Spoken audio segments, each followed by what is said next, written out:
Ang issue ngayon, paano natin mapatalsik si Marcos? Ang solusyon na mapatalsik si Marcos, tulungan nyo kami mag-disseminate ng aming sinasabi at makinig kayo sa eleksyon. Tanggalin natin ang Pangulo because malala na ang ating gobyerno. Yes, corruption. Hindi lang sa ngayon, pero mas malala ngayon. Ubos na ang kaban ng bayan. Naintindihan nyo ba yun? Bingid ba kayo? Bulag ba kayo? Tarantado kayo? 100 years old. Enrile. Fake na yan si Enrile. Idol ko yan, pero ngayon, bulag na rin siya. Mamamatay ka na nga lang, Enrile. Ganun pa rin ang sasabihin mo. Pangulong Marcos, mag-isip ka na. May panahon ka pa. May panahon ka bang isip. Pero yung 25 na hindi ka nagpa-drug test, ay wala na kami magagawa. Hindi ka humingin sa taong bayan. Taong bayan ang kausap po, Pangulo. So ngayon, paano natin mapatalsik si Marcos? Ang solusyon na mapatalsik si Marcos, tulungan nyo kami mag-disseminate ng aming sinasabi at makinig kayo sa hudyat namin. Ang hudyat lang namin, ang pakinggan ninyo. Other than that, wala na. Because tatlong grupo pa ang gustong umagaw sa administrasyon. Tatlo. Pang-apat kami. And we, the Filipino Guerrilla Force, we stick for the Constitution, 1987 Constitution. Doon lang tayo. Kasi yung iba, ayaw nila kay Inday Sara. Ang iba, Inday Sara. Pero ibang nasa likod. Baka gamitin si Inday Sara. Or mayroon naman grupo na ayaw kay Inday Sara. At mayroon pang military junta na makikisingit yung military. Wala tayong susundin kung hindi Constitution. Ganun lang. Kasimple, we respect the Constitution.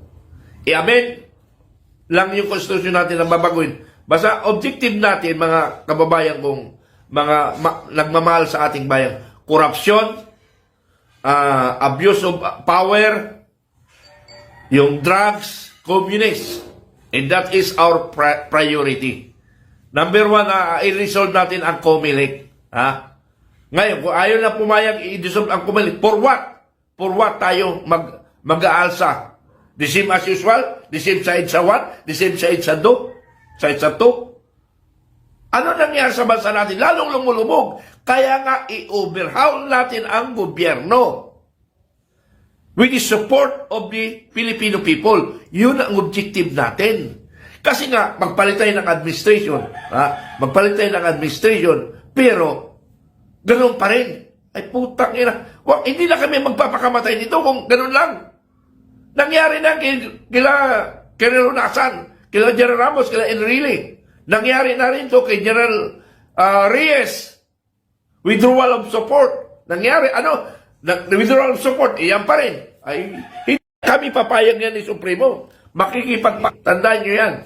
Pag hindi nasunod ang objective ng Filipino Guerrilla Force, hindi kami papayag.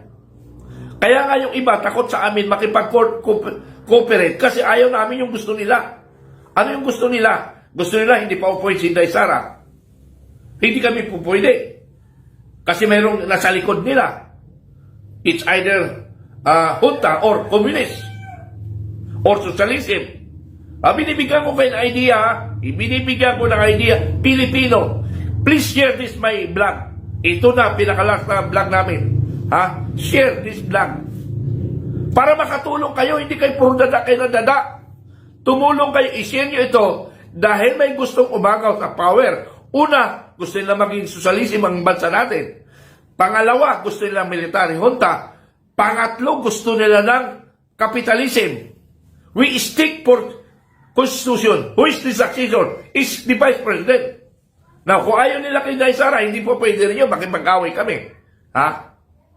Ngayon, kung inilagay natin Inday Sara, ibang nasa likod, makikipaglaban rin kami. Very clear tayo. We, the FGF, open book tayo, open lahat yung plano.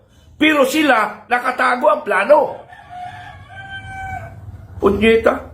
Hindi tayo papayag. Yung mga plano nila, nakatago. Nakausap na namin lahat yan sila. Nakatago ang plano nila. Pero gustong dumikit sa FGF, gagamitin yung power natin, FGF, tapos ngayon, iba silang masusunod. Hindi pwede. Ang ating hangarin lang is mapaayos ang bansa. We must like Singapore. Yun lang objective namin ni Supremo. Wala nang iba. Walang korupsyon. Patayin lahat ng kurap. Ina. Mabansa ko. Sa bansa ko. Ganun ang aking prinsipyo ngayon. Kayong ay mga kasama ko, dalawa ngayon patay na naman. Bukas ba ang buhay ko para sa kapakanan ng sambayan ng Pilipino? Kayo, kung natutuwag kayo, hindi pa tayo gagawa ng tama? Tayo mga men in uniform personnel, we are in the service, we are fighting for the enemy of the state, and yet, natatakot tayong mayabang natin? Wala tayong kamapang natin. Naging matapang tayo, may hawak tayo armas. Kami, lumalaban kami ni Supreme, wala kami armas. Because we only exercise our individual rights. Naintindihan nyo ba yun? Wala ba kayong karapatan?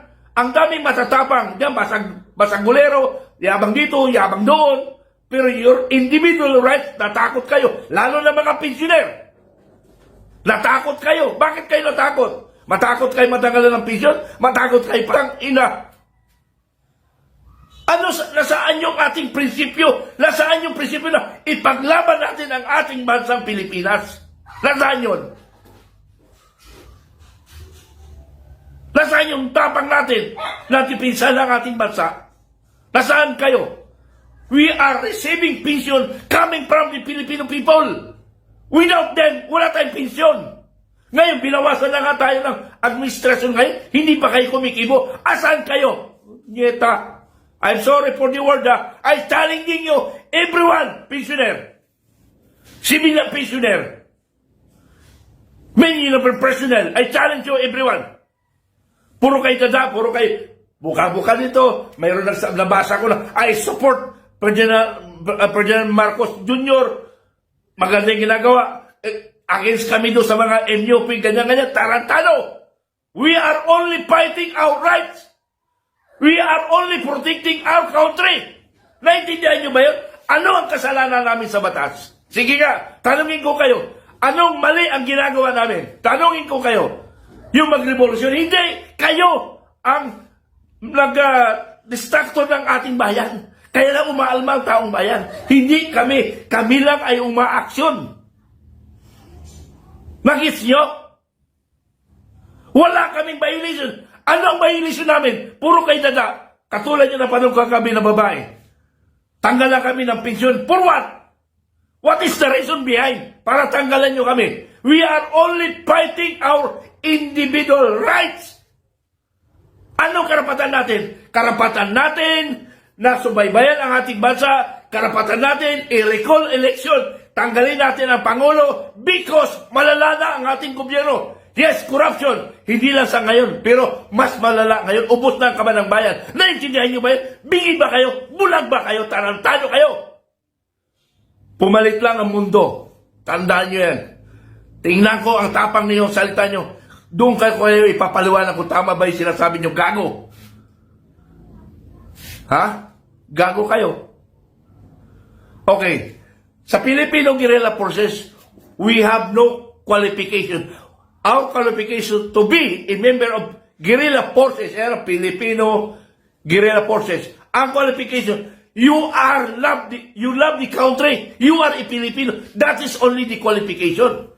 Walang pinagdaanan yung training, walang pinagdaanan ng ano, so whatever. We need Filipino who love our country. No qualification, except the criminal. Ganun lang tayo. Because if he is a Filipino, hindi walang qualification. But if you are a Filipino, you are qualified, except the criminal. Ganun lang ang ating qualification. Kaya nga sabi ko, parami tayo ng parami. Wala tayong qualification, ha? Ang qualification natin ay nagmamahal sa bayan. Yun lang ang pinaka-qualification. From age of 15 to 18, standby. Worst to worst scenario, 15 to 18 years old, standby. Worst scenario, pasok kayo. 18 above to 90, pasok kayo. Habang nabubuhay kayo, may pakialam kayo sa bansang Pilipinas. Anong magagawa ng 90 years old? Magbigay ng guidance sa mga malalabong isip. Yun ang requirements natin. Katulad, 100 years old, Enrile. Fake na yan si Enrile. Idol ko yan, pero ngayon, bulag na rin siya. Mamamatay ka na nga lang, Enrile, ganun pa rin ang sasabihin mo. Ang dapat sabihin mo, we love our country. Doon tayo sa tama. Ganun lang kasimple.